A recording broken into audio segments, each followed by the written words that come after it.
మున్సిపాలిటీల్లో స్పెషల్ ఆఫీసర్లు పన్నుల స్పీడ్ పెంచుతున్నారు. పాలకవర్గం పదవీకాలం ముగియడంతో మున్సిపాలిటీల నిర్వహణ బాధ్యతలు తీసుకున్నారు స్పెషల్ ఆఫీసర్లు. పాలమూరు మున్సిపాలిటీ పరిధిలో పెండింగ్ పన్నుల వసూళ్లు, ఫుట్పాత్ల ఆక్రమణలపై ఫోకస్ చేశారు అధికారులు.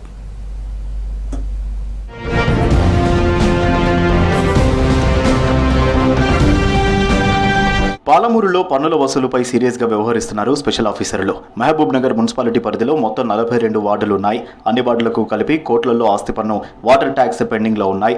ఫుట్పాత్ల ఆక్రమణ కూడా ప్రధాన సమస్యగా మారింది. మున్సిపల్ పాలకవర్గం కాలపరిమితి ముగియడంతో ప్రస్తుతం స్పెషల్ ఆఫీసర్లు పన్నుల వసూలు, ఆక్రమణల తొలగింపుపై ఫోకస్ చేశారు. మహబూబ్ నగర్ మున్సిపల్ కార్పొరేషన్ కు ప్రత్యేక అధికారిగా అడిషనల్ కలెక్టర్ శివేంద్ర ప్రతాప్ నియమితులయ్యారు. జిల్లా కలెక్టర్ విజయేంద్ర బోయి ఆధ్వర్యంలో స్పెషల్ ఆఫీసర్, మున్సిపల్ కమిషనర్, సిబ్బంది ప్రత్యేక సమావేశమై కీలక నిర్ణయాలు తీసుకున్నారు. ప్రధానంగా ఆక్రమణలను అదుపు చేయాలని డిసైడ్ అయిన అధికారులు ఫుట్పాత్లపై షాపులను సీజ్ చేశారు. పన్నుల విషయంలోనూ కఠినంగా వ్యవహరిస్తున్నారు. రోజుల తరబడి పెండింగ్ ఉన్న పన్నులను వసూలు చేస్తున్నారు. మొండి బకాయిదారులను కూడా వదలకుండా పన్ను రాబడుతున్నారు.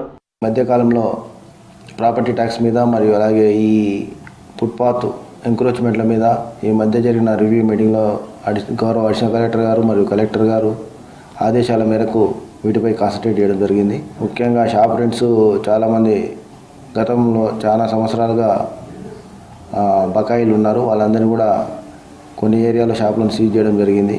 అందులో కొంతమంది చాలామంది మటుకు ముందుకు వచ్చి కడుతున్నారు.